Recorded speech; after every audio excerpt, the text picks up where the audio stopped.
आज सर्वोच्च न्यायालयाने एक महत्त्वपूर्ण निकाल दिलेला आहे. कारण मे 2002ला गुजरातमध्ये जे काही जातीय आणि धार्मिक दंगे झाले होते, त्यामध्ये बिल्किस बानू हिचे आईवडील आणि काही मुलींवरती बलात्कार झाल्याच्या आरोपावरून काही आरोपींना पकडून हा खटला चालवण्यात आला होता. अर्थात या खटल्याची सुनावणी ही जरी गुजरातमध्ये झाली होती, तरी त्याच्यानंतरचा मुंबई उच्च न्यायालयाचे न्यायाधीश यांनी हा निकाल दिला होता 2017 साली. आणि 2017 साली एकूण 11 आरोपींना, जे गुजरातमधील होतील, त्यांना जन्मठेपेची शिक्षा दिली होती.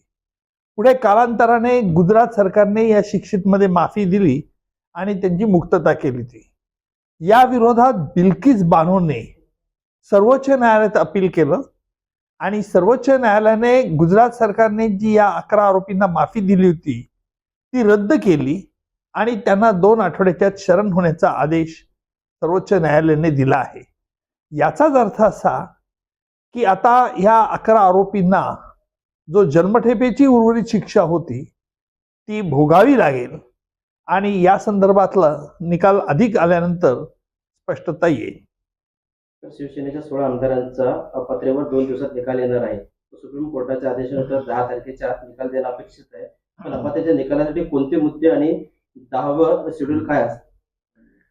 10व्या परिशिष्टानुसार आमदारांची पात्रता किंवा अपात्रता या संदर्भातील निर्णय देण्याचा अधिकार हा स्पीकर यांना आहे.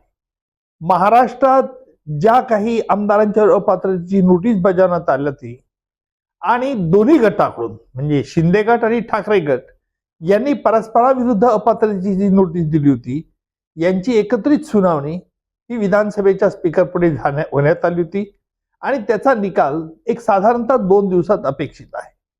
माझ्या मते पहिला मुद्दा या संपूर्ण निकालपत्रात असा राहू शकतो की 16 आमदारांपासून ही सुरुवात झाली होती आणि 16 आमदारांना अपात्रतेची जी नोटीस दिली होती ही नोटीस 10व्या परिशिष्टानुसार वैध आहे किंवा अवैध आहे या संदर्भात विधानसभेचे अध्यक्ष भाष्य करू शकतात आणि त्या संदर्भातला निर्णय हा अगोदर लागण्याची शक्यता आहे.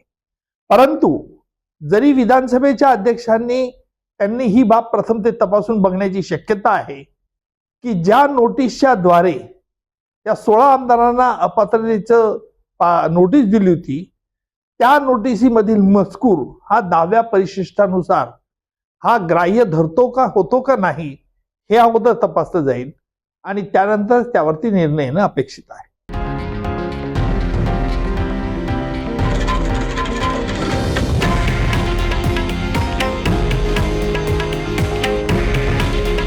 हे आहे देशातील नंबर 1 न्यूज नेटवर्क आणि आपण पाहत आहात TV9 मराठी.